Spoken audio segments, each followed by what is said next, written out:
دینی مدارس کے طلباء، فضلاء اور علماء کو نمونہ ہونا چاہیے۔ العلماء ورثۃ الانبیاء، ہم دین کے ٹھیکیدار ہیں، ہم علماء کرام، ہم مذہبی لوگ دین کے صحیح تشریح کرنے والے ہیں۔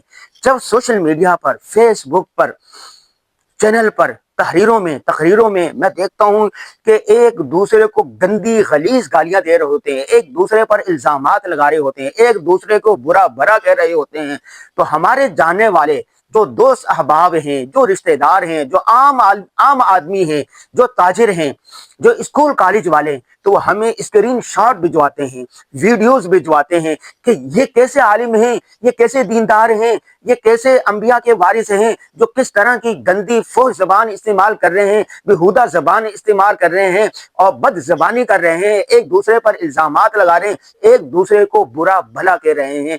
تو سوائے ندامت کے، شرمندگی کے، ہمارے پاس کوئی جواب دینے کے لیے الفاظ نہیں ہوتے۔ آپ ہی اپنی اداؤں پر غور کریں۔ کسی وجہ سے ایک دوسرے کے ساتھ اگر اختلاف ہو گیا ہے تو مہذب زبان بھی تو استعمال کی جا سکتی ہے، اچھا لب و لہجہ بھی تو استعمال کیا جا سکتا ہے۔ اس کو ٹاؤٹ کہنا، اس کو پٹھو کہنا کسی کا، اس کو یہ کہنا کہ یہ فلاں ہیں، یہ فلاں ہیں، اس پر الزامات کی بچھاڑ کر دینا، یہ کہاں کی عقل مندی ہے، انصاف پسندی ہے؟ اس کو کون اچھا کہتا ہے؟ میرا مختلف ممالک میں جانا ہوا ہے، میں وہاں پر جا کے دیکھتا ہوں کہ ایک بحث مباحثہ ہو رہا ہوتا ہے، ایک ڈبیٹ ہو رہی ہوتی ہے، ایک مختلف موضوعات پر نقطہ نظر ہوتے ہیں، لیکن ایک دوسرے کی رسپیکٹ کے ساتھ، عزت کے ساتھ اختلاف کیا جاتا ہے۔ اور ہم جو دین کے صحیح وارث ہیں، دین پر عمل کرنے والے ہیں، جو داڑھی والے ہیں، جو پگڑی والے ہیں، جو ٹوپی والے ہیں، جو قرآن پڑھنے والے ہیں، جو حدیث پڑھنے والے ہیں، جو قال اللہ قال رسول کرنے والے، جنہوں نے 10 سال خدا کی بستی میں گزارے ہوتے ہیں، جب ہم ایک دوسرے پر الزامات لگاتے ہیں، ایک دوسرے کی پگڑیاں اچھالتے ہیں، ایک دوسرے کو برا بھلا کہتے ہیں، تان کرتے ہیں، تشنیع کرتے ہیں، الزامات لگاتے ہیں، تو پھر قرآن کی یہ ساری آیات کس کے لیے ہے؟ یا ایھا الذین آمنوا ان جاءکم فاسق بنبأ فتبینوا ان تصیبوا قوما بجہالۃ فتصبحوا علی ما فعلتم نادمین۔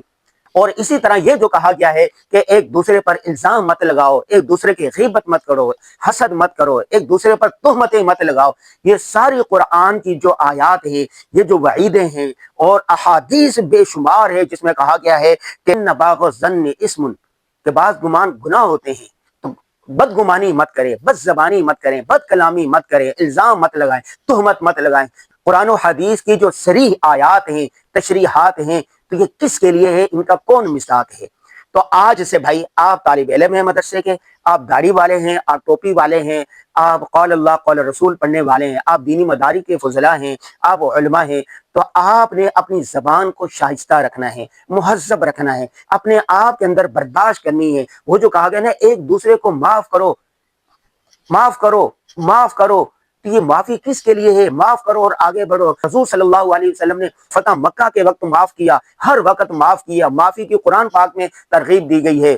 تو یہ ایک دوسرے کو معاف کرنا، الزامات سے بچنا اور شائستہ مہذب زبان استعمال کرنا، اسوہ حسنہ کس کے لیے؟ رسول اللہ صلی اللہ علیہ وسلم کی آپ زندگی کو دیکھیں، آپ صلی اللہ علیہ وسلم کس طرح شائستہ مہذب زبان استعمال کی ہے۔